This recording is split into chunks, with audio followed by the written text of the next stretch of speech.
my great uncle, Johnny Drever, better known in Westray as Trousdale, which was his middle name. You see, he was born in 1879, he was one of twins, he had a twin sister. And the doctor that delivered him was Dr. Trousdale, and he said, I would like, can you name a child after me once again as a middle name? So he was always just known as Trousdale. His wife, Catherine Miller, Kitty Miller, was the daughter of a couple who were Celt workers. That's their main occupation. And it was, of course, heavy work. And I will come back to that a wee bit later. There was one evening I was sitting minding my own business, phone rings, pick it up in a very familiar Swedish accent, said, "Hello Tom, it is Bo." So it was my old mate, Professor Bo Almquist, sadly no longer with us, but he was the first director of the folklore department at University College Dublin, but he was from Uppsala in Sweden. And he always phoned me up asking about stories. Do you have the story of the whatever, And he was asking about the Utport tradition, as it is known in Norway. It's when a child was buried without being baptized, and it would haunt an area. Now, he wasn't familiar with any versions in Orkney until he got the Denison book that we brought out in '95. And in that it says that there was a man called John Scott who lived in Sanday, and his wife was expecting a baby, but a fever had come into the house, probably something like scarlet fever or something, and the bairns were laid up with it, and the wife contracted it as well. And she had the fever when she delivered a baby boy. But the fever got the baby. And he got him before they were able to get the bairn baptized. He didn't last long. No, he buried the bairn in the kirkyard. But, time passed, that was in the kind of springtime. By around Christmas, he's out hunting rabbits. In other words, he was poaching. And he was near the kirkyard dyke. And it was a foggy night, there was a mist covered the island. And there was a white shape moving around by the kirkyard dyke. And he thought it was a young colt that he had that was called Stumpy. So he shouted to it, "How do I home Stumpy?" And when he said that, the light lifted up into the sky and became a brilliant, radiant light, and a voice spoke from the middle of the light saying, "Thank you, Father, for giving me a name. Now I can rest in peace." And he went off to heaven, because they're very bureaucratic up there, and they don't let you in unless you've got a name. So he was forced to haunt that area until his father gave him a name, Stumpy. Maybe not the one that he would have liked, but that's what he got. Now, Denison also records that in 1846, there was a couple, crofters, on the island. The woman went to see Denison and asked if he would write the name of their stillborn baby on a slip of paper. Because the belief was that if you had a name on a bit of paper and you pinned it to the shroud, then the child had been given a name, and it might act as, in Denison's word, a passport to paradise. You can get straight in upstairs if you have a name attached to yourself. They couldn't write, they were illiterate, so they got Denison to write the name and pin it on the shroud. And that was in 1846, and that was regarded as the last time that act happened in Orkney. It wasn't. I was speaking to my mother on the phone, and I mentioned this, bow and the story about, you know, the passport parties. And she said, oh, aye, Uncle Johnny did it. And I said, eh? Because Uncle Johnny did that with his boy. And I had no idea that he had any kids, because I only remember him as a very old man. He died in 1975, just short of his 96th birthday. So he's a very long-lived old man. And he, I never knew of him actually being married, yet alone having a kid. Then my mother told me the story, which was just heartbreaking. The two of them, when he was married, him and Kitty, lived with her parents, the kelp workers. And Johnny had a cart. He was a carter. So he would go with a horse and cart down to the pier at Pierwell, and he would collect cargoes for the ships and tack it to the local shops, or he would just move things around. Basically, he was like a guy with a transit van these days. You know, he was a white van man, but with a horse and cart. Now, the one day his wife was heavily pregnant, almost full term, and he said to her before he left with a horse and cart to go to Pierwell, that don't work in the kelp the day. It's too heavy, and you're near your time, and it's not safe, so don't do it. And he went off with his horse and cart. Her feather made her go down and carry up the wheat seaweed off the beach. And she went into labour, and she miscarried a stillborn son, almost full term. Just never made it. And he gave the bairn the name George Drever. And he erected a gravestone, buried him in the kirkyard at Pierwell in Westray. And that gravestone was put up with the bairn's name on it, but he also wrote the name on a bit of paper and pinned it to the bairn's shroud so that it had a name. Now, my mother said, well, he wouldn't have kent about your custom. And I said, well, why the hell else did he do that if he didn't know the custom? And he must have. You know, it's not the sort of thing that you just make up yourself. But there he was, anyway. Life didn't get much better for him after that, because in 1916 he was called up. I can say that with some certainty, because he didn't join the First World War because he wanted to. He was there very much against his own will. But he was called up into the Seaforth Highlanders. Photograph of him and his wife was uniform on. And later he was transferred to the Black Watch and seems to have fought in Salonika, out in kind of northern Greece area. Now, it's difficult he used to tell people that he was fighting the Bulgars. I thought, well, I bloody hope not, because they were on our side. Well, Romanians possibly, but no Bulgarians. But before he left, he wasn't going to take his pocket watch with him. And his wife said, he should, you know, the army, they kind of like things to be on time, so take your watch with you. And so he did. And he was in a works detail. He was in the Labour Corps, so like digging trenches and such like. And they got attacked by the enemy. And he says, you big Bulgar, come out of the trench.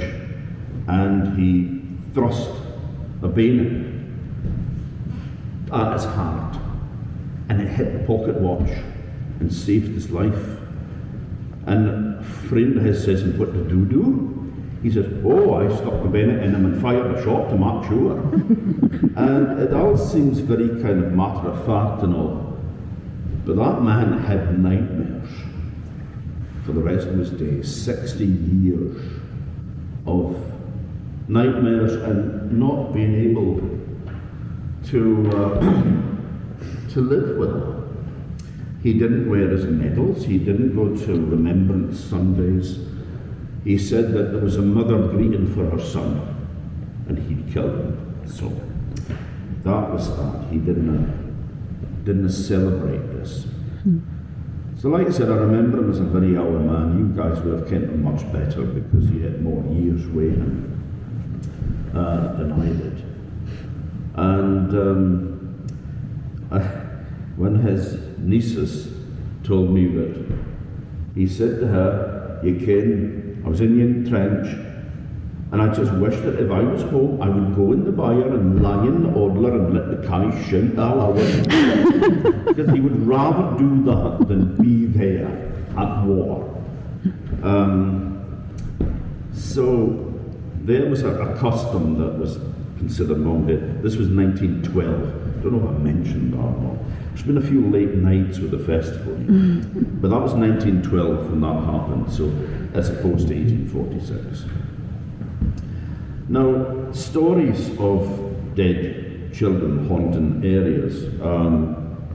There was a belief in Westray, along the Broughton Road, that there was a baby had been buried there, probably was murdered by its mother, an illegitimate child, and she didn't want to be burdened with that.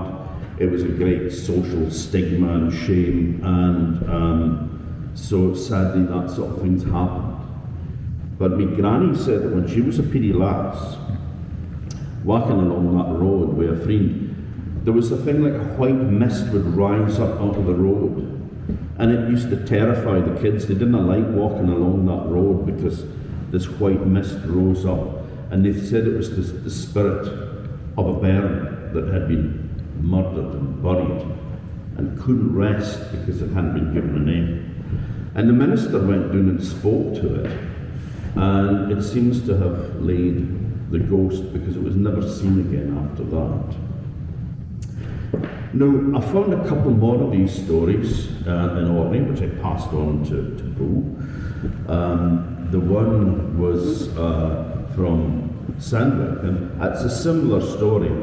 This child was stillborn, but the minister of the local kirk wouldn't allow the bairn to be buried in the kirkyard because it hadn't been baptised. It was a heavy fall of snow, winter time. Snow was thick on the ground, so he went down and he dug a grave in the kirkyard and buried the bairn. And of course the snow covered it all, and nobody knew what had happened until it thawed, and they could see there was a disturbed patch of ground, and they knew then that they could guess it was him in burying his bairn. And after that, the bairn used to appear on the slope at the side of St. Peter's Kirk, Baysgale. And it used to sit there crying, sobbing. And it scared the local coos. When you put the coos in that field, they wouldn't go near that area. And one day, there was one of the guys, a bit braver than the rest, went over towards the ghost when it was sitting crying and said, "What's wrong with your bareback?" And then the bear stopped greeting and disappeared because he'd been given a name, Bareback. Now there's a version of that as well from Stromness. They said there was a place there that was an alehouse at Smittybank, and they would, guys would gather there and drink beer. And when they were walking home, there was a mound there, and a local lass that had got pregnant and didn't want the child had killed it and buried it in the mound. Mounds were things you didn't mess with, because that's where the fairies lived. So it was known that that would be kind of safe. But the bear would come greeting the Hint Road, along the road of Hint folk. So following that along the road, trying away. And the one lad going home one night, he'd hit a few, and he hears his greeting coming, and he said, "How do I with your bear arse?" Bear arse. And the crying stopped because the bear had been given a name, bear arse, Now, I suspect that the first version was recorded by Geordie Marwick, and he gave it as a talk. And he also had it published in the Orcadian. And I don't think that they would have been quite so broad-minded in the sort of 1900 or so as to have bare arse being the punchline of the story. So it was sanitised to bear back. But no, there was, like I said, some filming done. And while he was here, he recorded Orkney Dance at the Brad Pit 7 years ago, so over the airport. The name means the farm of Valdis, who was the Viking who owned it, broke the land up at one point. I'm reliably informed by a place name expert from the University of Iceland. So he said, "Oh, farm of Valdis." So happy with that bit of knowledge. I was out there once just visiting, and I was sort of sitting up late one night and reading.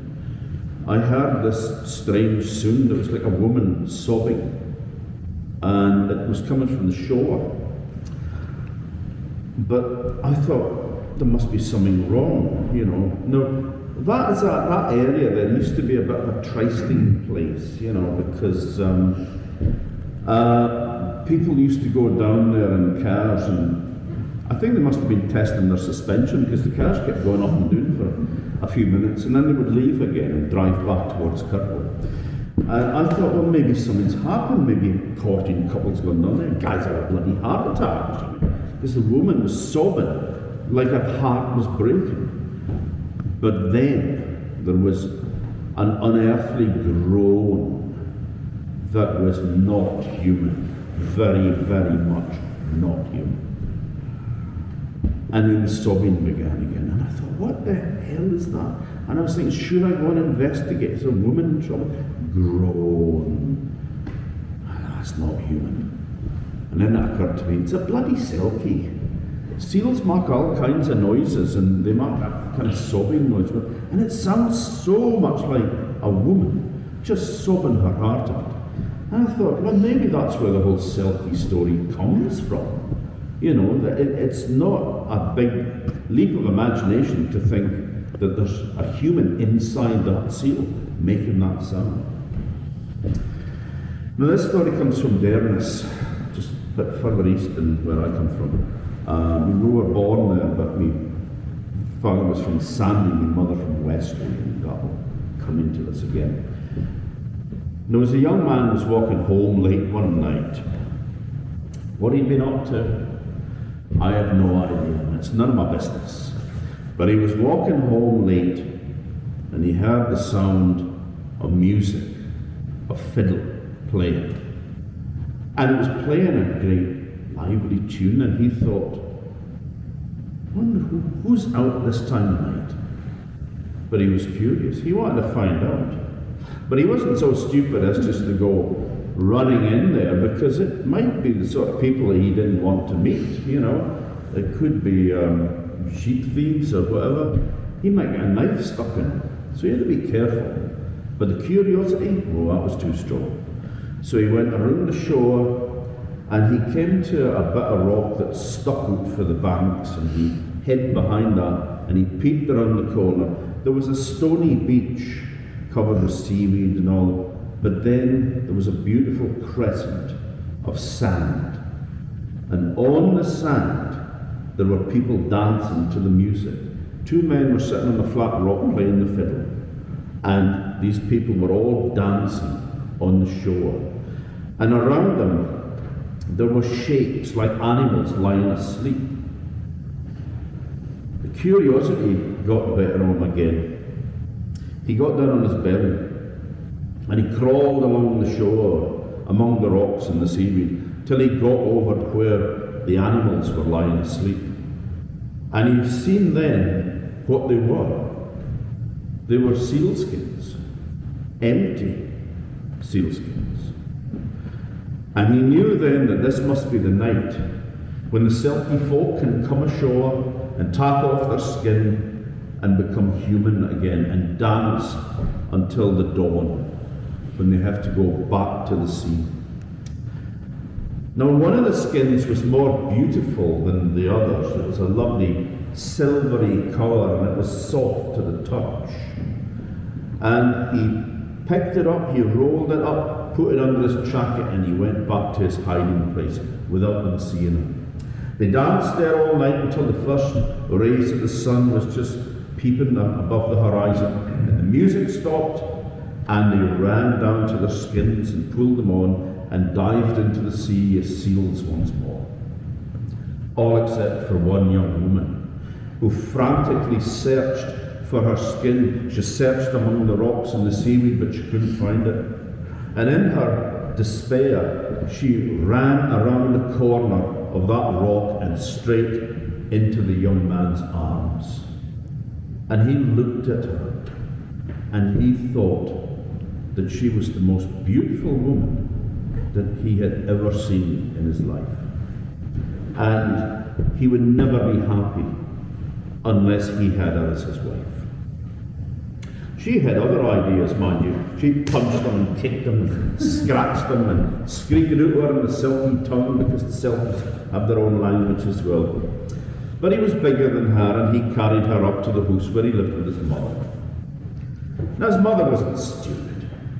She knew when he came in with a girl under one arm and a sealskin under the other. She knew. Now, she was a kindly old woman, and she set the silky lass down on the chair, and she was kind to her. She spoke softly to her, but the silky lass just carried on crying, greeting away. The old woman looked at her, and she went through to the ben end of the house. You know, the old button ben houses. The ben end was the sort of best room, and also a bedroom as well. And she went over to a chest, big chest, and she opened the lid with it, and she dug down deep, and she pulled out a dress. It was a dress that she used to wear when she was young and slim and beautiful, like the silky girl. And she thought it looked like a good size would fit her. So she took it through and helped the silky lass to put it on. But she just kept crying, and she cried for about 3 weeks, they said. But eventually the sobbing stopped, and the old woman started to teach her how to do things, like how to make a fire and how to cook and how to spin wool and all these sort of things. And it was obvious that the silky woman was very devoted to the young man. She followed him around everywhere. So it was no surprise when the two of them were married, and after a few years they had 4 fine bonny bairns. Now one day the silky woman took her husband to one side, and she said, "You know that I'm a creature of the sea, and I know you have my skin, and I know where you keep it as well. You keep it locked in that chest in the ben end of the house. And I know you always keep the key on you. But I want you to make me a promise. If you love me, then never, ever let me get that key. Because I can't promise you that I won't go back to the sea. But I don't want to. I'm happy here with you in the Bairns. I don't want to, but never put me in that position. If you love me, if you really love me, never let me get that key." He promised faithfully that he would. Now time passed, and it was August. It was the time of the Lammas Fair. Great market in Kirkwall, centred around the cathedral. Everything was, people came from all over Orkney, for Shetland, for Scotland, they all came in. And there was things for sale, and there was all sorts of stuff. And there was lovely treats for the bairns as well. And the man decided to take his bairns in for a treat and let them, experience some of the fun. They could go in the swing boats. They could eat sugar spun on a stick. Things like this that they'd never seen before. Couldn't imagine. So he got the bairns all washed up and dressed in their best clothes, and he got washed, had a shave, put on his best suit, and his only suit, and they set off for Kirkwall. Now the Selkie wife said she wasn't going to go with them, because she said that it would be a good opportunity for her to be able to do a wee bit of housework, tidy the place up, when they're oophy under her feet. So they went off to Kirkwall, and the bairns had the time of their life. It was so much fun, so many things to see. And that evening, when they were jogging away home on the horse and cart, some of the younger ones were curled up and starting to sleep. And they got nearer the house. And it was then that the man started to get worried, because there was no light on in the window, there was no smoke coming from the chimney. And when he got nearer, he could see that the front door was wide open. He ran inside and he shouted for his wife, but there was no answer. And then a terrible thought gripped him. And he ran through to the bed end of the house, and there was the kist standing with the lid wide open, and the skin was gone. He realised then what had happened. You see, in his hurry to get ready, he'd forgot to take the key out of the pocket of his jacket and put it in his suit pocket. And the Selkie wife, she wouldn't have been looking for it, but when she picked up that jacket, she could feel that hard object in the pocket, and she knew what it was. And she took it out and held that key, and she knew what that key unlocked and what was inside waiting for her. She put the key in the lock and turned it with a click and opened the lid, and there was her skin. And when she saw the skin once more, the urge just to touch it was too strong. And in which it touched it, the urge just to pick it up was too great. And then the urge just to hold it next to her. And when it touched her skin, seal skin or human skin, she could smell the salt of the sea in that skin. And she knew that she had to go back.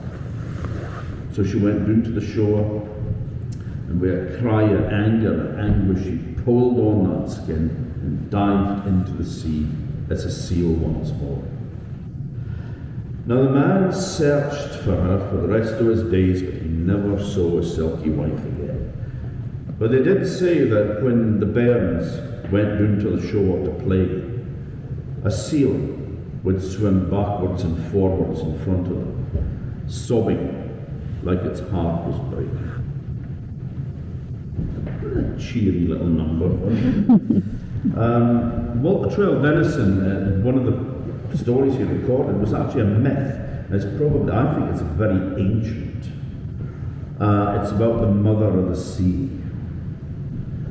Now it's said that the sea was ruled by spirits. And in the summertime it was ruled by a female spirit called the Mother of the Sea. And she calmed the storms and she gave life to all the creatures in the sea. But she had a rival. There was a male spirit called Drever. And he lived at the bottom of the sea as well. But she kept him chained up, bound, fettered at the bottom of the sea. But as the year wore on, she would start to lose her powers. And in the autumn, he was able to break his chains. And the two of them fought. They called it the Gore Velia. So the autumn, Velia is a difficult word to describe it. It kind of means violence. So violent storms happened at that time. It's at the time of the equinox when you start to get the first gales of the winter. And that was the two of them fighting under the sea. Now, Terran would overpower the Mother of the Sea, and she would be driven from the sea onto land to live in exile over the winter. And then it was Terran's turn to rule the sea, And he didn't bring life to it, he brought death to it. That's when the seas would cast ships on the rocks, drown sailors, and all the sea creatures would move away from the shore. The fishing was poor. The lobsters went into deeper water. The crabs hunkered down on the seabed. It was a time of hunger and danger. Now, Terran ruled there until, with all this storms and violence, he started to lose his power as well in the spring. And the mother of the sea went back into the sea, and there was another big battle fought, and this was called the Vortolja, so the spring struggle or fight. And the two of them would fight, and the mother of the sea would overpower Terran and he would chain her up and leave him at the bottom of the sea, and then she would calm the waters and she would bring the animals back and make life easier for people. And that goes on to this day. That cycle continues right up till now. Now, publishing that in '95, there was a friend of mine who worked at the library at the time, and whose grandmother came from Westray, from the house next to the Tuin, North Tuin, where my folk came from. And he said that he remembered when he was a boy going down to the shore with a bamboo wand, it's a big length of bamboo with string on it and a few hooks to fish silks around the shore. And my grandfather said to him, "No, watch out that you don't catch the mother." And he had no idea what he meant until he read about that in Dinson's book. Now, whether my grandfather, Charlie Drever, had any knowledge of that, I have no idea. But it's a strange thing to say if you didn't know about the spirits that lived in the sea. Now, it wasn't just spirits living in the sea, of course. There was ones in the mounds as well, and there was a big mound next to the Tuin, which was said to be a fairy mound. Now, my great-grandmother used to brew very strong home-brewed ale, and my great-grandfather very kindly used to drink it for her. And he would get an old pal there. There was an old lad who my mother said was a sea captain, and the two of them would be on the brew. And the old man said that when he was going home that night, he could see the Picts dancing on the mound. It's funny how Picts ended up being confused with fairies' trowels as well. And anything ancient was Picts' houses, but there was them dancing away there. And I had a bit of not a brush with them, but a connection with them, because when I was 17, I went to dig a big mound at Howe, just outside Stromness, so Kirsten Road up over the Brain. And Howe, it comes from the Old Norse, Howe meaning mound, so the farm is named after this big conspicuous mound. And that was said to be a fairy mound. And there was even a story attached to it. They said that there was a couple of men from Orfa had come to Stromness to buy whiskey for Hogmanay, New Year's Eve. And they had gone down to a big stoneware chair, big flagon, called a pig, and they filled that with whiskey. And they were walking up the road back to Orfa. And when they came near the mound at Howe, they could hear music. It was the sound of pipes playing. So, being curious, they went over, and there in the side of the mound there was a door standing wide open, and they could see that the fairies were inside all dancing away like mad. And the one guy went in and started dancing with him. And his pal waited for him outside. And he's starting to get a bit fed up. And he says, "You're not coming out there yet?" "Ah, wait till the reel's over," he says, and he carries on dancing. He waits for a bit longer. You're not coming out yet. I'll wait till the reel's over. And this happens a few times. And in the end, the man gets fed up and he just sets off and walks home himself, thinking that his pal will be along fairly soon. But his pal wasn't. And they went back, they searched. And the man, of course, was still there, but there was no door, there was no music. And there was no pal of his either. And what was worse, he was carrying the bloody whiskey. So, a year passes, and the man is back in Stromness buying his New Year whiskey. And he's walking up that road and he hears a familiar sound, a tune being played on the pipes. And he went over to have a look, and there is the door standing open on the side of the mountain, and there is his pal dancing. Are you not coming out of there yet? I'll wait till the reel's finished, he said. The man reached in and grabbed him and pulled him out. What did you do that for? Said his pal. I've just started dancing. No, you haven't, he says. You've been in here for a year. Oh, rubbish, he says. I've just merely started to dance. He said, look at your shoes, man. And he looked down and he danced the soles off his shoes. There was just the uppers flapping around there. And what was worse, that pig of whiskey was empty as well. You can't trust this little lads. Now I remember when I was working there, I didn't know this at the time, but later I heard that folks said that there would be no good would come out of this, disturbing the fairy mound. And the first year it started the excavation, 1978, went from 78 to 82. There was a violent gale that blew away the fines hut, and all the fines bags were like either in the Stennis Loch or in the Bay of Ireland or hanging on barbed wire fences, and they went around and gathered up what they could find. And the local folk went, fairy mound, shouldn't mess with it.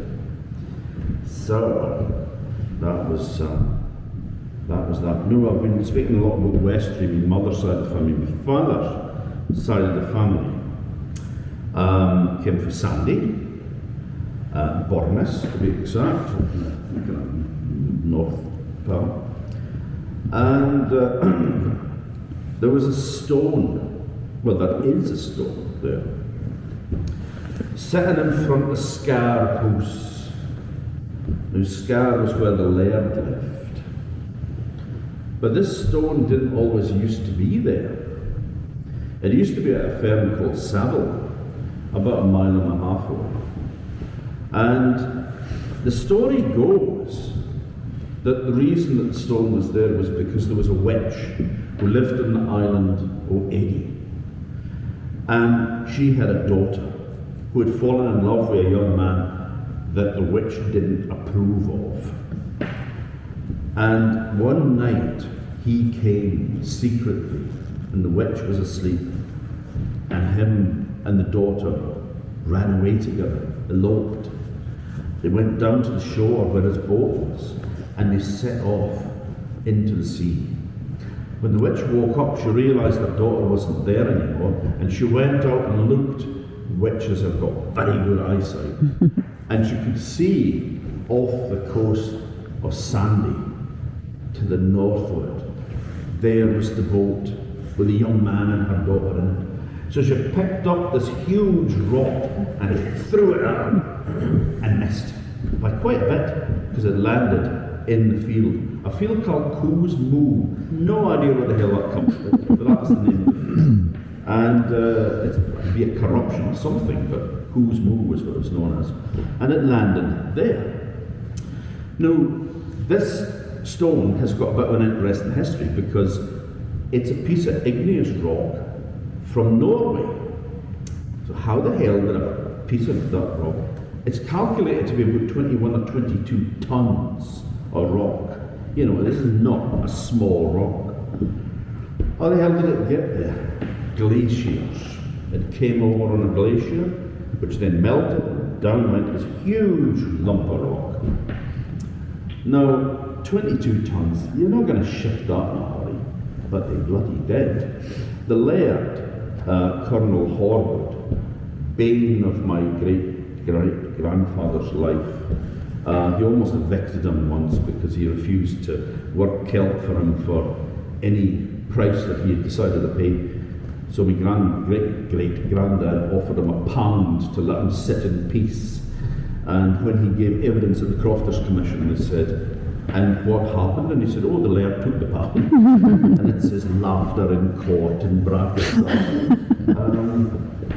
So he Horwood wanted this rock in front of Scar House as a garden feature. And he got a team of men, including 2 of my great-grandfathers, to load it on a giant cart that had been made for the job, a massive thing, and with levers on. They managed to somehow get that on the cart, and they had a team of 12 horses tied up to it, and the horses dragged that cart up, and there was a slight rise that went up to the main road, and my father said it sprang 12 horses, so the horses ruptured themselves, trying to drag this massive weight on the cart. So it stood there on the cart from 1880 to 1881, when more horses were brought in, probably not told about the fate of their predecessors. And they managed to then drag the cart all the way down, just passing the kirkyard at Burness, going towards the house. The cart collapsed. It was too much for it. The wheels broke and down it went. And I remember once seeing a beam of wood running underneath the cart. And there is old photographs of it that you can see the remains of the cart still sticking around the side of the stone. Now, witches were a problem, and my granddad had a bit of a problem with one who lived in the area, and who had a reputation of stealing the profit from your cows, taking the good of the milk. And there was one day he had a particularly fine cow that was a really good milker, and he could hear this muttering coming towards the door, and here was this old woman demanding to see this cow, and he didn't want to let her see this cow because he knew that she would steal the profit of it. But she insisted, and she wore him down till in the end she badged her way into the byre, went to see the cow, and then she praised the cow. She said, "My, what a fine cow, what a bony cow." And as she said that, she stroked it down the spine. And when she left, that cow wouldn't give a drop of milk anymore. And a neighbour advised him to sell it. Said it was the only way that he could break the spell that was on it, was not to keep it for himself, but he had to sell it to somebody else, and then the milk would return, but he would never get another drop of milk with that cow. So the cow was reluctantly sold, and whether it milked after that, I have no idea. But interesting, because this would have been between the wars. We're not looking at something a long time ago. This would have been the interwar years. Now, my mother told me, this is a well-known story, but it's got a connection as well. It's a true story from Westray. 1730s, a great gale blew up, and there was a ship caught in the storm heading to the rocks. The woman at Sequoia was sitting by the side of her fire, and the door opened and her husband came in. They were Rendell to name. And they said, the man said, "There's a big ship heading down towards the rocks. I'm going to go and get chocolate weeding stains and go and see if we can do anything to help." And she said, "Well, be careful, because it's no night to be out on." "Oh, I can," he says, "it's fine." So he got the neighbour and they went down to the shore, and sure enough, there was a big three-masted ship being driven towards the rocks. Not a damn thing the folk could do about it. It was not whether to launch a boat or do anything. All it could do was stand by helplessly and watch. On the ship, the crew were panicking. They knew that the final hour had come. And on the ship there was a woman who had her small boy with her, nothing more than a baby or a young toddler. Now, who she was, people said she was the captain's wife, but how would they know that? But that's what some folks said.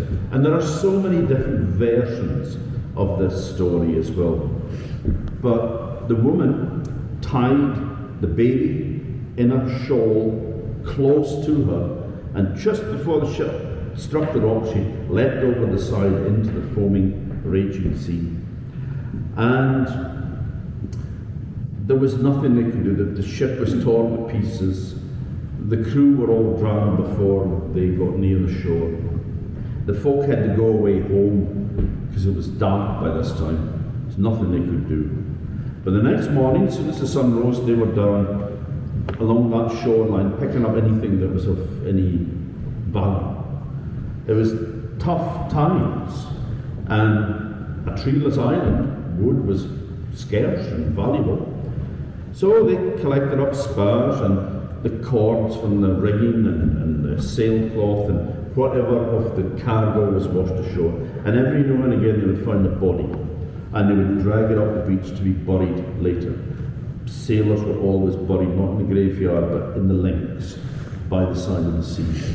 The sea claims its prey, and if you take the body away to the kirkyard, it will come after you or a member of your family. So they were buried by the shore. Now, the man of Sanday was doing there, the Rendell fella, and he spots this body lying on the shore. It's a woman. And he was thinking, what a terrible thing the sea is. And then he saw that there was a baby tied to a wrapped up in a shawl. And he was looking at this terrible sight, lump in the throat. When the baby made a slight movement, a slight cry, he untied it. It was still alive. He put it under his jacket to keep it warm, ran home to his wife, gave the baby to his wife. She got dried off and warmed up some milk on the fire and gave to the bairn, and it was fine.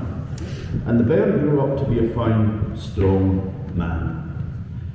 But nobody knew anything about him. If he spoke any language at all, it was words that they didn't understand. But there was no clue as to what the ship was, apart from one piece of wood that had writing on it. Now the man at Sanday couldn't read, so he took it to the minister. And the minister looked at it and he said, "It says Archangel. It must have been a Russian ship. That must be the port of registration, or the name of the vessel. But it must have been a Russian ship."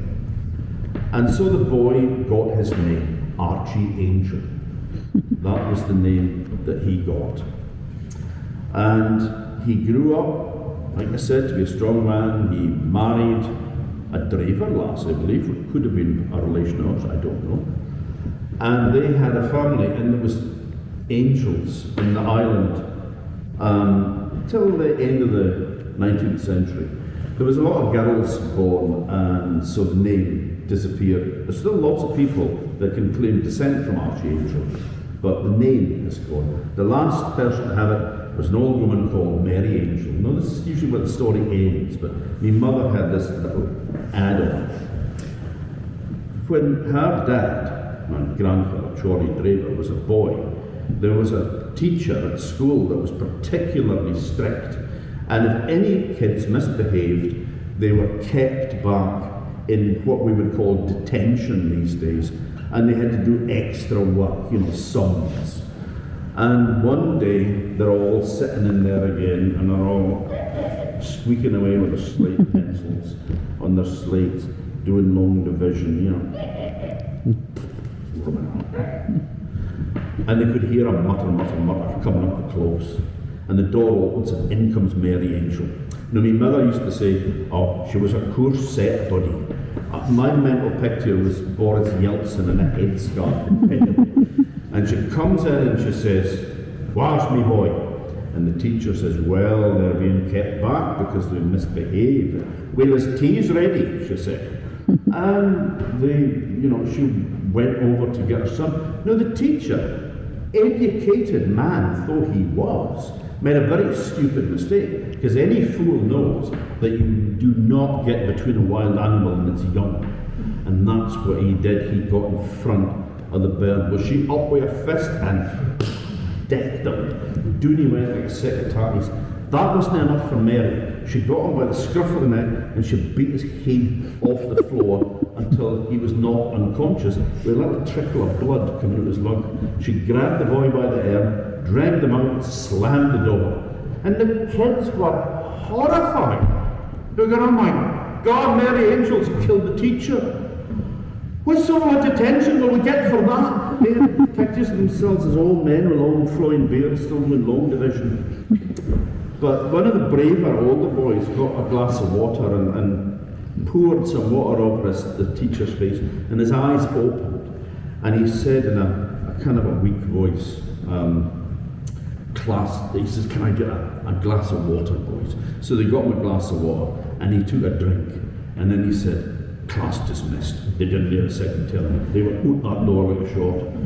And they said that Mary Angel became a bit of a hero after that, because the teacher never kept them back in detention again.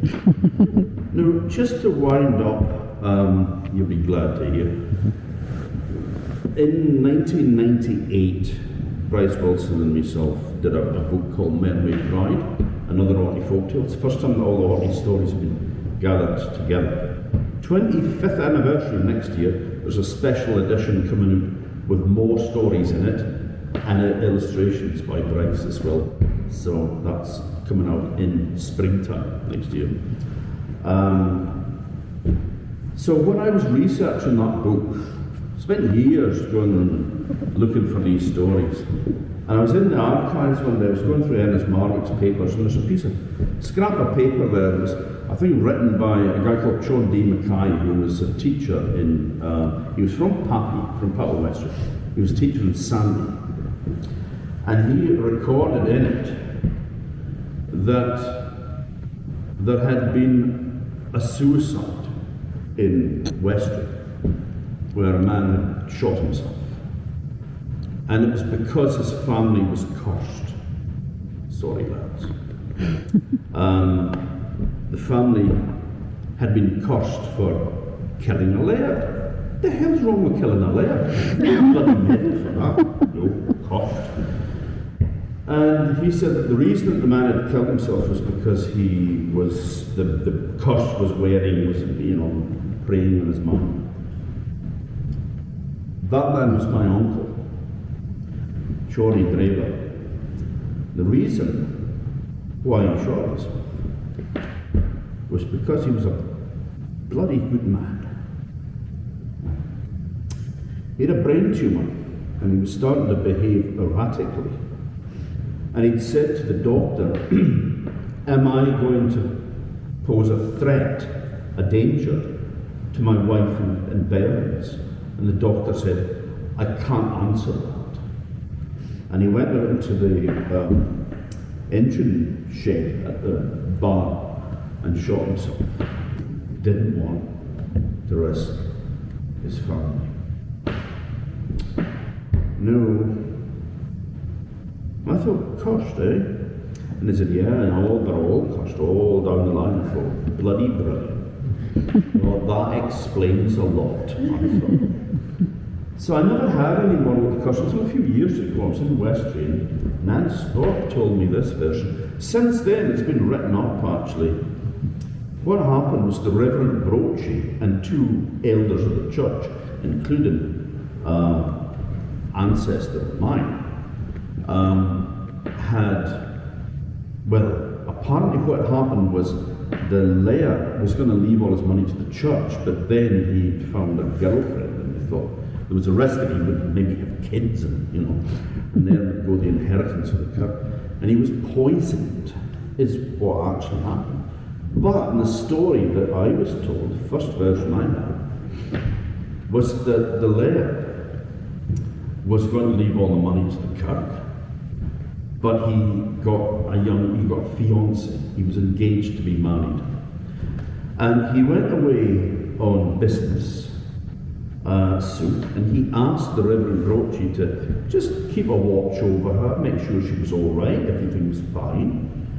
And then he went off on business, and Brochi went over to him and said, got a message from you from the laird. He says you're dumped. He doesn't want you, he's not going to marry you, and he wants you to leave the island immediately.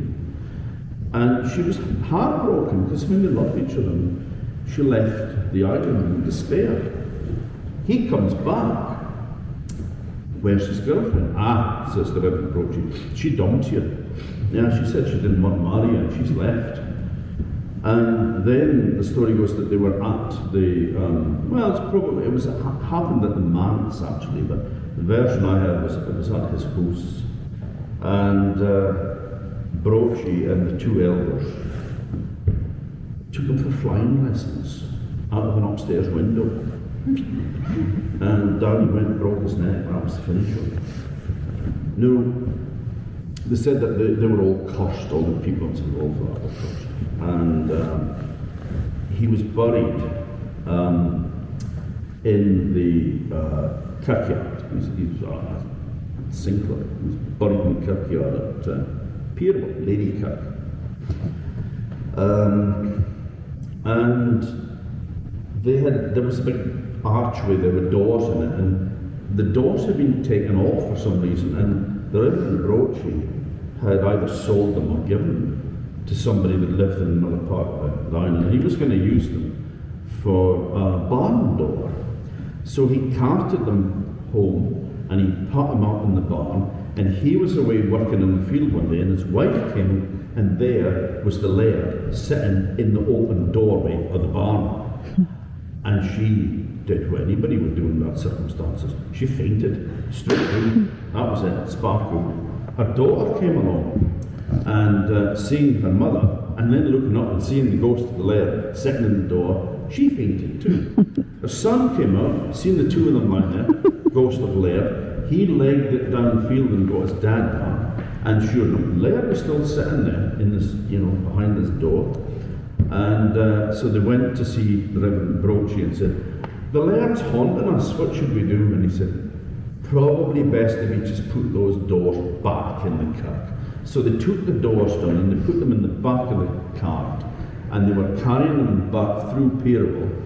And somebody said, hello, boy, what like today? It's just general conversation as the cart slowly trundles along. And then the fellow says, my God, there's the laird sitting in the cart. The ghost of the laird was sitting there. The guy got up to the cart and he threw those bloody doors as quick as he could, and he got the hell out of there. So that is the story of why I'm cursed. But I have two lovely kids, 4 lovely step-children, and since January, a granddaughter, and also I met the love of my life, Rhonda, and I think she broke the curse. So I don't think we need to worry too much, because she's a blessing.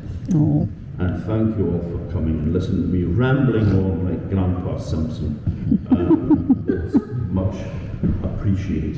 Thank you. And we also have an event in here tonight as well.